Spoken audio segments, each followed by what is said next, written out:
Hey there, welcome to episode 26 of Lunch with a Life Coach. I'm Deanna, certified life and wellness coach and fitness professional. And today we are talking about a big one that is really important because it impacts our health and our relationships, amongst other things. And we are talking about stress management today. So I want to offer you three different, let's say, stages or opportunities in which you can work on managing stress.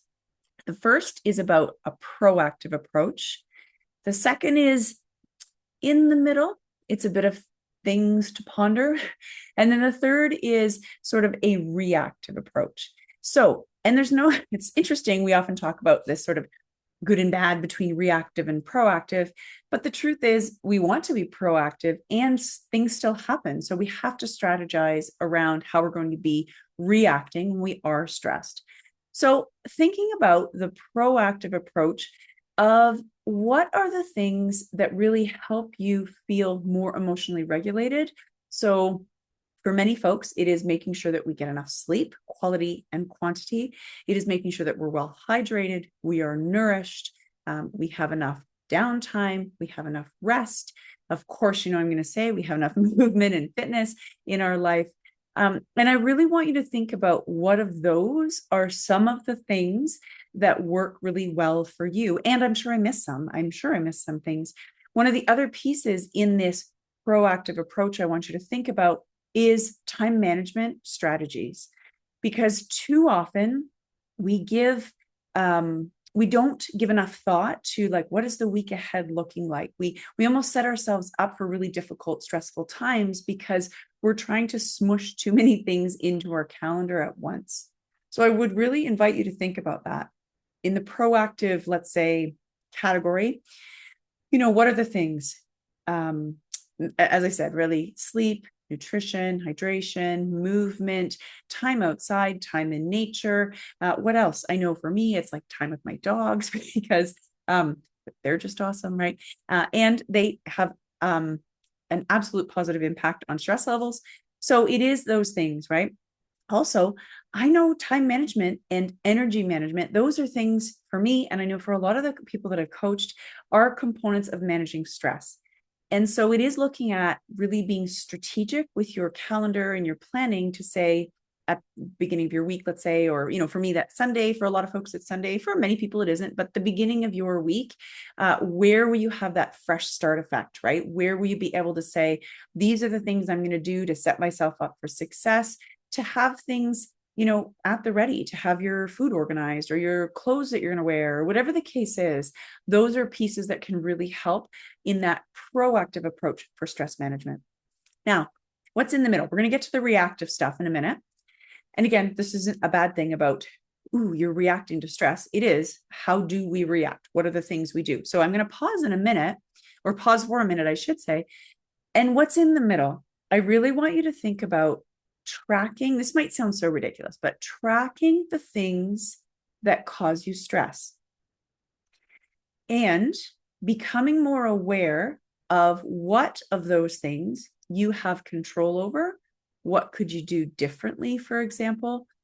Because a lot of times we have reactions to things stress us that maybe we don't actually realize. And I want you just to take a quick pause and say, let's remember that there are positive stresses and negative stresses. And so it's interesting. We automatically only think about stress as the negative, but that is what we call distress, right? It's things that we think, I don't really have control over this situation. I don't really know how I'm going to handle. That causes a lot of stress in us, and negative stress. And then there's the other side of the coin, which is the positive stress, or what's called eustress, EU stress. And so it's something to think about in the way that even things that are great, that are, coming up, if you've got some exciting career change, that's exciting for you. Congratulations, by the way. And it's still stressful. There is still an element of stress. So one of the things we want is also in the middle of the proactive and reactive is to be aware of what are the things that actually cause us stress. Where do we feel a bit overwhelmed or really excited or whatever the case is, okay? Because we can't create necessarily proactive and reactive approaches if we don't know what it is that we're trying to respond to. Does that make sense? And I always go back to the food analogy because, we love food analogies in fitness, but it is to say, like, if I have a certain recipe that I am making, I've made dinner and I think, I'd really like to tweak that. But if you don't know what went into it, how might I know what to tweak? If I don't know how much salt I put in or how much, whatever the case is, like, how do I know? Am I putting more? Am I putting less? I don't know. And I know some people have an intuitive sense of that, but it is something to think about until we know the thing that we've got to respond to and what's going to cause us more stress, then we can actually be better informed to create our strategies for managing stress if we're more aware of what's going to bug us. Okay. And that is the technical term. What is going to bug you? One more question. What are you saying no to that you need, or excuse me, wrong way around. What are you saying yes to that you need to say no to? You are taking too much on. And so I know in your mind, you might be thinking, because I know I feel this too, like, who else is going to do this? And so maybe it is I don't need to do this ever. I don't need to do this right now. I can make this a problem for another day if that doesn't add to stress, etc. But this is one of the reasons I want you to think about, what are you saying yes to? What are the things that cause you stress? Is there a different way to do that? Simply identify the thing that's bothering you. Ask yourself that question. Is there a different way to approach this? Is there a different way to engage or disengage with this? And then let that question lie. You're going to be really amazed to see your brain starts to work on that question, right? And to say, like, oh, this is really stressful. I notice on Sunday nights when it's chaos and everybody's getting their lunches made and, everybody's in the kitchen, we're in the way, or whatever the case is there a different way to approach this? Okay. So let's talk about the reactive piece. I want you to work on noticing in your body and in your mind how you react to stress. And what I mean is, what are the, we like the green, yellow, and red flag examples, right? So green flags, all things are tickety boo. What are the yellow flags? What do you hear in your mind? What do you say out loud? What do you feel in your body that things are going in the stress direction and I need to intervene?